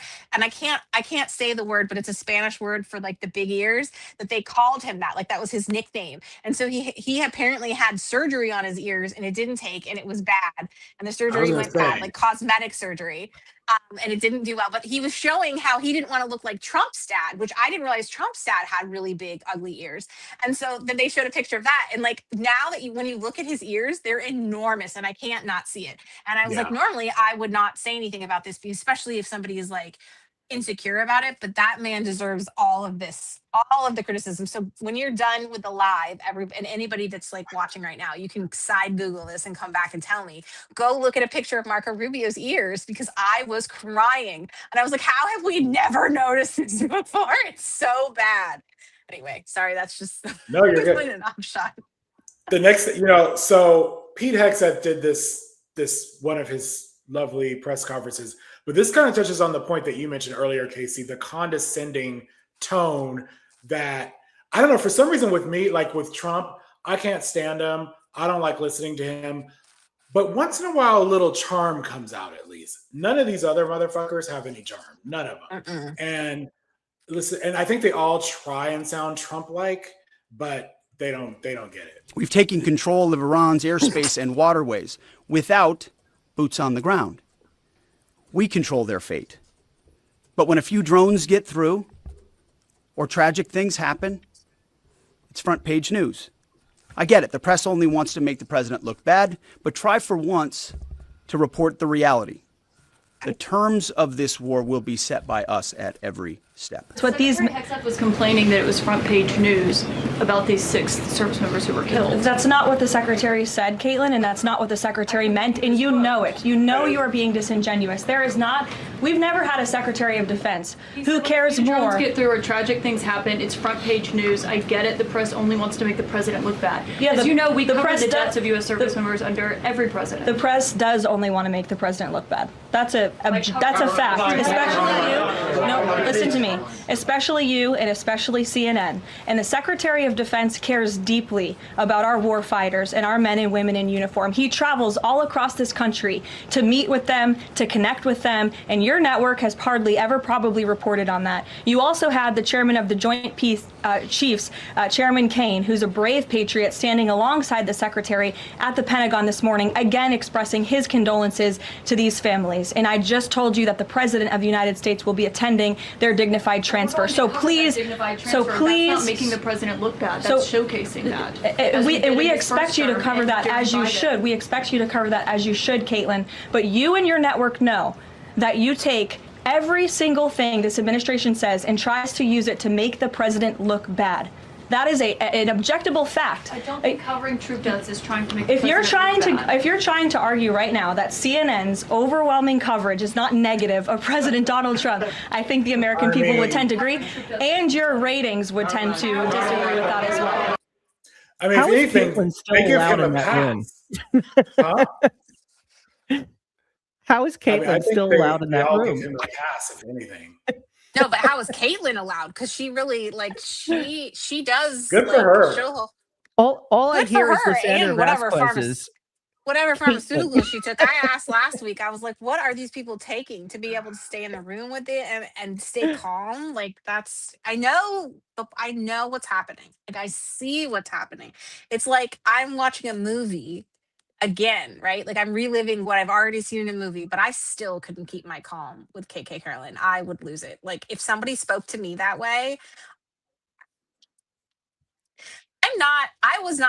I was gentle parented to some extent because I had teacher parents, but I am a child of the 80s, and like you do not talk to people that way. Like you're gonna get a face full of smack at some point. Like that's just I didn't get smacked around with my parents, but everybody else did. And I'm just saying, like, that is a lot of audacity coming from a woman that doesn't have any lips to speak of. Well, Caitlyn needs to be a mediator, a negotiator, a diplomat, because Something. man, I couldn't hold myself together the way she does. Well, she does. It's not even that what she says. If you watch her face, it's like there's no movement. Like I don't know if it's just a lot of Botox or like what, but there's like not even a micro expression, like just nothing there. She's not giving anything away.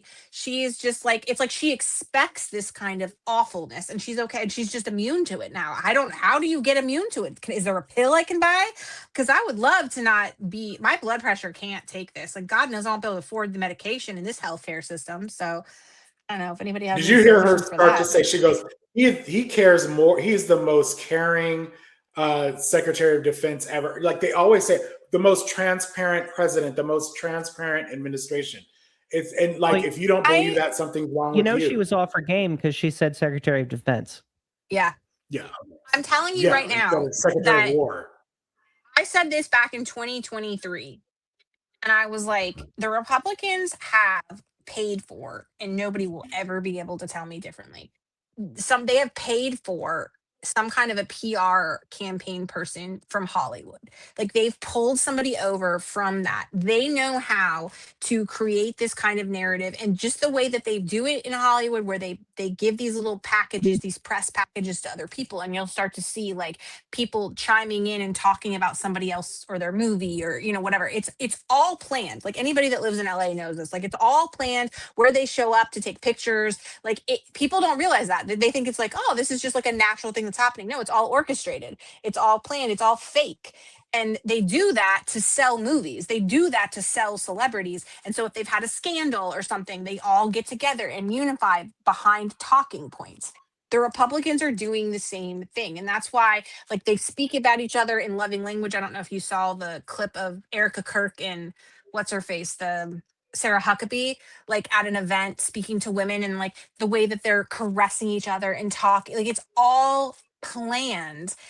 And this is also why it makes me furious, because they don't mean any of this. They've been rehearsing this because somebody told them that this is how they have to behave because it works, and it has up to this point for them. So there's so much more to cover about, what's been going on in the war, all of the bullshit. But I don't want to end our live without talking about the Save America Act. Yeah. Because we were talking about Carolyn, so we've been calling it the Save Act. They are calling it the Save America Act. And this language, I don't know how you guys feel about this, but it really got me. America Act has 5 simple requirements as requested by the President of the United States. Number 1, voters have to show ID to cast a ballot in an American election. Very simple. 90% of Americans, including more than 80% of Democrat voters, agree with this. Number 2, the Save America Act will require all voters to show proof of citizenship in order to register to vote in American elections. Again, this is popular and rooted in common sense. Only American citizens have the right to vote in American elections. But after Joe Biden and the Democrats allowed tens of millions of illegal aliens into our country, it's more important than ever to ensure that only American citizens are registering to vote on our nation's voter rolls, and Congress needs to pass this. Number 3, the Save America Act abolishes the incredibly unsecure practice of universal mail-in ballots, which throw the door wide open for fraud. Importantly, the Save America Act maintains exceptions for Americans to use mail-in ballots for illness, disability, military, or travel reasons. The bipartisan 2005 report of the Commission on Federal Election Reform, chaired by, of all people, former President Jimmy Carter and former Secretary of State James Baker, concluded that, quote, absentee ballots remain the largest source of potential voter fraud, and it is time for Congress to finally address this. Number 4, the Save America Act permanently bans men from competing in women's sports. President Trump signed a landmark executive order upholding the promise of Title IX and ending this dangerous and unfair practice. But now it's time for Congress to codify this into law. Number 5, the Save America Act bans transgender mutilation surgery for children. Again, President Trump signed a common sense executive order to do this and kept his promise to the American people, but now Congress needs to do the same and codify it. It's well past time for Democrats in Congress to stop perpetuating the radical and false claim that you can somehow change a child's sex. You cannot. Passing the Save America Act is the most important thing that Republicans and, frankly, Democrats can do to strengthen election integrity and protect our democracy. It's what the American people elected Republicans to do, and they must deliver on it as soon as possible. So I was not aware of that language until this press conference that they had put in language about trans women in sports and that's an amendment. They've added that in, right? Like that's okay. So, which I think they're doing it so that it's part of the conversation on the Hill, so that Democrats have, they always try and can you define a woman? So they're always 100%. Trying to put Democrats on the spot, and that's what they're going to be doing with the debate on the Hill, and it's going to get their base activated. So that's what that's all about, and it's just There's a clip of John Thune being asked by a reporter. Wouldn't it be easier if there were just a clean bill about voting requirements, and that didn't have anything to do with trans anything. And he said, well, that's what the president wants. And you can just see the light go out of his face, that clearly he knows that that's batshit crazy. This is why it needs to be asked over and over and over. These That two question things do should not be go asking. together. Yeah. And- Why are we doing this again? Why are we doing the same with the war, right? Same thing. Why are we doing this? Why are we doing it? Keep asking. And if you truly wanted numbers 1, 2, and 3, you wouldn't include 4 and 5, because 4 and 5 are non-starters. You could argue to the American people, you could manipulate the American people into getting behind 1, 2, and 3, even though there's no empirical evidence for the necessity of them. But you include 4 and 5, and you've now tanked your own bill. Yeah. So I personally think that what I would do, and I don't know if this may be unpopular, I've been against all of this bullshit the whole time, even when they were talking about voter ID before, because there's a lot of rural communities where they don't have the same kind of, they don't have access to their birth certificate, et cetera. I do think maybe it makes sense for Democrats to budge on showing ID all across, like federally. But I don't think it's proof of citizenship. I think that is really going to disenfranchise voters, because not everybody has a birth certificate. Not everybody has a passport. It does cost money. That's why people are likening this to a poll tax of sorts. But like, there are a lot of reasons why you would have an ID. So maybe that's something we compromise on. I don't think we do, because here's No. why. Here's why. You give them an inch, they take a fucking marathon. I think that, number one, if you did anything like that, you would have to make sure that there was a bullet point, like there was a specific section of the bill that was like, this has to be financed for by the federal government. It's like free. It has to be it free. is free, and that that it's free as long as like you can get it that same day that you go register. Like you don't have to do anything else. You go to the same place you register, you get that ID there. And I don't think, number one, I don't think Republicans are ever going to be willing to do that. And number two, I don't trust that they would ever write language that would allow for that. And number three, I don't trust that this president would actually release funds, because he's been holding things, like he'll hold funds like back and won't give them to states. So well, everything you just said, we put in the language. We say this is what has to be done. We're not agreeing to it, and that is reasonable. It's polling very high. Like, I'm just saying this because ID, showing ID is polling in the 70% range. But you go back to I think the core argument to this is, explain to me the logistics of how you would go about committing voter fraud. Explain to me how this It's would not work. happening. Like that, I think we can. They're not proving voter. In fact, the times I can remember voting fraud being proven, they've been Republicans. Because when you sit somebody down and you say, so wait a second, so you are going to know a name that is registered in a certain precinct. You're going to go in there. You're going to know that they haven't gone in yet. You are going to fake being them, say their name. You are going to vote for them. You're going to hope that that person doesn't show up later in the day, which would then cause that ballot to come into question. You are then going to travel to a different precinct, rinse, repeat, and you are going to do that how many times? Yeah, that's a lot of trouble within a day. For one right. vote. Well, they're also concerned about like online voter thread, which, like, let's talk about this for a second. I shut down somebody yesterday.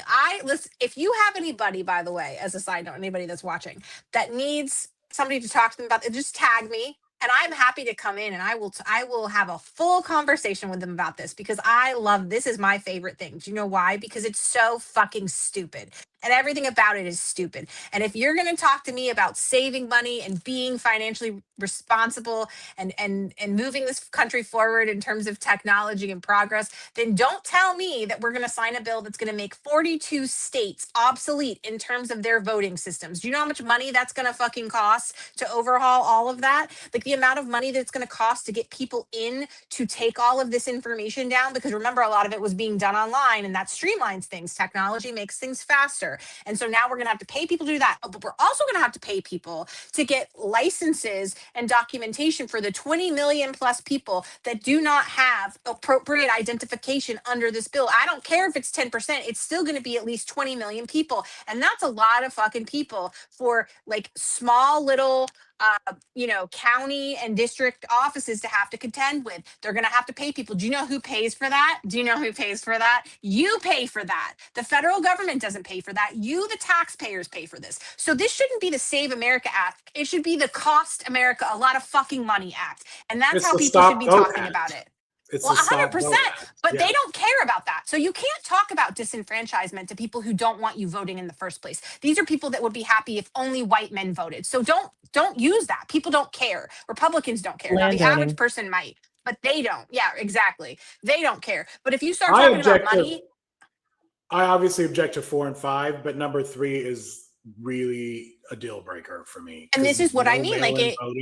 No mail-in voting. They don't care. When I always do bring up the fact that it's going to disenfranchise disabled people. It's going to disenfranchise people overseas who are serving our country that can't show, whether they're like a civilian over there or they're in the military, whatever. Like overseas, you can't provide the proof of citizenship that's necessary in person. So therefore, their ballot's not counted. That also would be students who are not living at home that can't be in person to show that there's so many people that it's going to disqualify the people that can't get there, people who are working multiple jobs and don't have transportation and all these marginalized communities. But I don't think a lot of these Republicans don't care about that. So you also need to be able to pivot really fast and talk about how much money that's going to cost to try to make up that difference when you get rid of mail-in balloting and you say everybody's got to be here in person. And also we want to get rid of early voting. And also, by the way, for the people who actually do care about third parties, this is going to effectively eliminate third parties. This will eliminate third parties in elections. So that's also something to note for people who care about that. More I could say, but honestly, I think you're right about why they're doing the sports, trans thing. They're trying to bring that up to, you saw Kansas pass. Even where you can't even the drive language now. they're using, they're saying no men and women's sports, and it should be trans women. Because they don't care about that. And then they say no transgender mutilation surgery for children. That's not even happening. Not happening. This is the same thing as after birth abortions, right? It's not. I don't care about what's happening. It doesn't.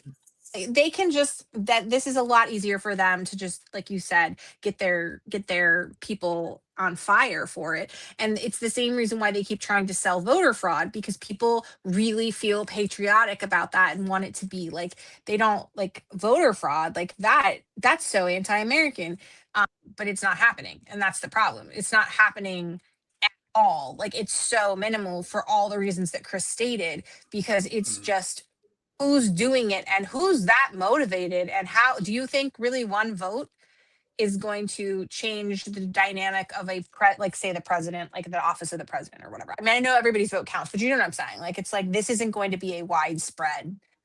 I remember phenomenon. Even Republicans, there was a task force. I can't remember who led it, but they even investigated voter fraud, and it was a Trumper, and they came back with zilch, nothing. So it's just not a thing. Yeah. If you're investigating the security and safety of elections, what you should be looking at is the poll workers and the municipal offices and all of that. It's not the actual voters that are voting and mail-in whatever stuff. It's the people that are overseeing those ballots and keeping. And I'm not saying that they are, but I'm saying that's, to me, where there would be when they talk about Jimmy Carter talking about absentee ballots. I don't think they mean the people. I think what they're meaning is all the people that are overseeing those programs, and that's why the federal government wanted to get their hands on those ballots in Fulton County, because they got to get rid of those. Right. I mean, there's some shady shit right there, and that's coming from their side. That's what I'm saying. Yeah, exactly. Well, it's projection, we say every week. It's projection. If they're saying it, then they're doing it. If they're accusing you of it, then they're doing it. So, Casey, did you want to talk about voting, including Virginia with the redistricting? Yes. Well, I would just say that part of the way to push back on everything that we've been talking about tonight is to get more eyes and ears on this, right? To get more people involved in not just the what's going on in the news, but in the voting process. So everybody needs to, there's a graphic that's going to roll through here, but also you can just Google it and it'll come up to find out the dates of your primary that's upcoming so that you can participate in that. There it is. There's a list. You can find yours. And for most red states, or if your state's a purple state, maybe consider that too. Your deadline to register is going to be about 30 days. It might be a little sooner, but it won't be more than 30 days because there's a law about that. So it's got to be 30 days out that you can register. That's like your last day to register. So you need to make sure that you're registered to vote. This is like a good prep for midterms. And then also on top of that, connecting with people who are in your community to find out how you can serve other communities where there might be threats from like ICE or, you know, some sort of intimidation in terms of voter suppression. So if you can vote early, what we've seen in, you know, Texas, for instance, in Dallas County is a big, you know, reminder that whatever you can do to get your vote in early and cast your ballot early so that there's not like on the election day, some kind of shenanigans, which I'm sure Republicans will eventually try. So early voting is super important. So Illinois has theirs on Tuesday. Is the only state. And this is why it's important to keep on top of this stuff, because like online voter registration is already behind us, March 1st. Yep. And so your ballots are due today, by the way. Hey, Illinois, get that postmarked today. I don't know how you do that now, but I guess it's supposed to be today. So the other thing is keep an eye out for special elections. Like in Virginia, we've got the amendment, the redistricting amendment, that's going to give our panel, it's just similar to California. So like we already had a law in place where there's a bipartisan commission that essentially redraws the district lines every 10 years with the census. And so the Virginia amendment is going to temporarily revert that back to the legislative houses to create a new map to counteract the gerrymandering, the gross gerrymandering that's been done by the Republican Party. And this is only temporary. It is only a temporary measure. It's a one-time thing that goes to the voters. And if the voters pass it, then we would have to pass it again for them to do it again. Otherwise, it's going to go back to the 2030 census and they're going to redistrict as normal with that bipartisan commission. So all this does is essentially give the American people, the Democrats and the American people, a fighting chance to try to protect our country, the safety of elections, the fairness of elections, and the security of our democracy. So yes, on that. Nancy has a question. Can you post that on Blue Sky, please? Nancy, were you talking about this? Let us know in the chat or describe it a little more in the chat, because I posted a few things up here. If this is the one, I'm sure Casey can post it, and we could both post it tonight after the live, and I'll post it. And but I don't know. But continue. I just wanted to know which one she. Yeah, let us know which one. Yeah. So you want to vote yes on the Virginia one, and if you know anybody that is struggling with like, oh, you know, it's unfair. It's really not, because everybody will still have a voice in government. It does not take anybody's voice away. But it takes people who are already in the minority as rural voters and keeps them in the rural and as rural voters in the minority. However, they're still going to have representatives and they're still going to have representation and they're still going to be able to cast ballots, and those ballots are still going to count. But what this does is it's going to prevent the Republicans from further gerrymandering states like Virginia and others, because if we can get enough Democrats in office, we can stop gerrymandering altogether. Like we keep trying to pass a national ban, and Republicans keep preventing it. So Virginia is a key state with this, because right now we have Democratic leadership and control in every house, both our House of Delegates, our Senate, and our governor. So we can get more done to protect both our state and the people. So that's a significant one. I haven't been paying attention to any of the states this last week or two, so Chris could probably jump in and correct me, because I don't know who else is flirting with the idea. I just know that every single time we hear a red state talk about it, when it actually goes to their Senate, it doesn't have water in their legs. I don't think so. I think Texas was not as successful as they thought it was going to be. They're seeing that now. It's very questionable, and so I think a lot of red states are like, let's not play with that fire. I personally do not think blue states should take their foot off the gas, but it's slower for us, In red states, they don't have the benchmarks. They don't have the roadblocks to doing this. Whereas blue states, we all have laws in place where you can't just willy-nilly redistrict. It's tied to the census. And some states like California have actual panels that they're nonpartisan panels that do the maps. So, that's how ours is. When California decided to fight fire with fire, we did two things. We put it to the voters, and we wrote into the law that it is temporary. Like you said, Casey, like Virginia is going to be temporary. So this is not an ongoing thing. This was a fix to really fight back against what Republicans had done. And to people that are saying like, oh, two wrongs don't make a right. Listen, we're talking about our voting rights here. And they were literally trying to flip before we even got to the polls, how this, like in a really unfair way. Why should Democrats just sit down? Like keep going, get this shit done, and we can work out how to make it fair again later. But this is evening the playing field. And well, in Virginia's case, it doesn't mandate that it's going to happen. It gives them the power to do it. So again, like this isn't even saying we're definitely going to do something. It's that now we have this, if we need to do it, to make sure that we counteract what the Republicans are doing.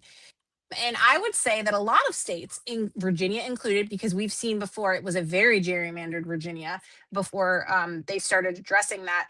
A lot of states have already been, if they don't qualify as gerrymandered states like under the law, they've been very creatively drawn by Republicans because they were really the first party to get good at this. I'm not saying that they were like the first one to do it. I'm saying that they were the first ones that got really good at it. And we saw it done quite a bit in the 2000s and the 2010s. And so a lot of states already have aggressively Republican friendly lines, even if they don't qualify as gerrymandered. So I would just also push back on this rhetoric that the Democrats are stealing Republican voices, because I would argue that it's already been imbalanced by Republicans for a really fucking long time. And so this is just balancing the scales and leveling the playing field. And if you want to cry about it, like I think you should go talk to Governor Abbott, because he and Trump are the ones that started this whole mess. And if you didn't have a care about it then I don't know why you should have a care about it now. Because if you weren't loud back then, I don't think you get the right to be loud about it now. I just how I feel about that. And an important thing to always bring up here is that the Senate is already gerrymandered. Mm-hmm. You Yep, have 100%. Wyoming with each senator representing roughly 300,000 people, and California with each senator representing 20 million people. So to argue that something nefarious is being done with the House, we're just kind of making up for the Senate a little bit. Mm-hmm. Yeah, because the founders absolutely did not intend for it to cover this broad of an expansive territory nor population. Because remember, these are people that thought it was only going to be rich white men voting when they crafted this whole thing. And it was a tiny little, 13 colony situation. It wasn't a giant, expansive country. So it's like, stop going back to the framers, because then, we're going to really have to talk about people who enslaved other human beings. And I think that that's just like, do we really want to go back there? I don't. I'm sure some of these white nationalists do, but I'm not a fan. So anyway, so keep an eye out on your primary dates. Keep an eye out on the special elections. If you see people spreading misinformation, like for instance, with Virginia, just like with Prop 50, there were people that tried to say like, oh, they're going to permanently do this damage. Nothing's permanent. Number one, it's all temporary. And number two, it's not mandating. It's giving the voters the power to decide if they want to give their legislative body that power as well temporarily. So as a way to correct any of the cheating that's happening by Republicans. So please try to combat that if you can online. And also please try to consider volunteering to be a poll worker, especially if you could do it in your primary. That might also be a great way to get yourself involved for like the general midterms later. Mm-hmm. And also connect in, like, if you can vote early, then you can be somebody that shows up to help people get to the polls by either giving them rides or like showing up to be escorts to make sure people feel protected at the polls. To just even standing there to be witness, right? Like to make sure that people aren't harassing people or, passing out flyers when they shouldn't be or whatever. Like anything that you can do to stay involved. So Nancy, I just posted that graphic on Blue Sky, X, and Threads. So hopefully folks will see it and spread it around using their own post or Yeah, I think that's a good point. Michelle's like, the worst case scenario is here people end up with health care. And that needs to be said because like the threat of Democrats here is that y'all get better than minimum wage. The threat of Democrat is that you get some health care and maybe your retirement doesn't get extended to like year 80. Okay. Like the worst thing about Democrats is that we think that universal health care is a thing and that, you know, you should be able to get like, you know, your shots and your prescription medications for like nothing, because why should you be paying for insulin when like a necessary to survival? Or, you know, like, I don't know, school lunches for children, stuff like that. It's not, this isn't, I know that the Republicans have done a really great job with their messaging to convince and scare people. Yeah. But again, and I would like to stress this, there's one party that's not releasing the Epstein files and that is continually protecting child predators, and it is not trans people. It is the Republican Party. My children are safer with trans people than they are with Republicans, and there are statistics to back that up. There is evidence, there is data to show that. So I think if you're really concerned about the safety and security of the people, you should be asking your Republican leaders when they plan to release the full files and when they plan to start prosecuting the people in them. Well, y'all, I think anything else you want? I really wanted to talk about, we had Pete Hegseth's spending spree on the agenda. Oh, We had yeah. some stuff to show Made a y'all video there. about that. And yeah, and also I really wanted to talk about Mark Wayne Mullen because he is Oh my awful. God. I forgot about him. think his Trauma block. confirmation hearing is going to be next week, but I don't think there's an official date. So if not, then we'll definitely talk about it next Thursday because there's some things people need What to a know. mess. Do I want to know Yeah. more though? I feel like I don't want to know more. You don't want I to think know it's more. good for people to know that this guy is probably going to be much worse than Kristi Noem. He is definitely going to be much. And much he's worse. actually less qualified than her, which is He is less Phenomenally qualified than less her. qualified. I can't stress how less like I said earlier, how I could have conversations about geopolitics. Like I could talk about like cardiac thoracic surgery. I don't have any proximity to the medical field, but I could do that with more knowledge and awareness than this man could talk about. Homeland 100%. Security. Well, and we read, right? We read and we consume information. And you know, and- we watched ER, so we're fine. Like it's totally fine. Yeah. Well, everybody, thank you again for another great Thursday night, and we will see you. So we're on every Thursday night at 10 Eastern, 7 Pacific. So join us, and I love the responses in the chat. It was great. Thanks, everybody. It was good. Thank you. Bye.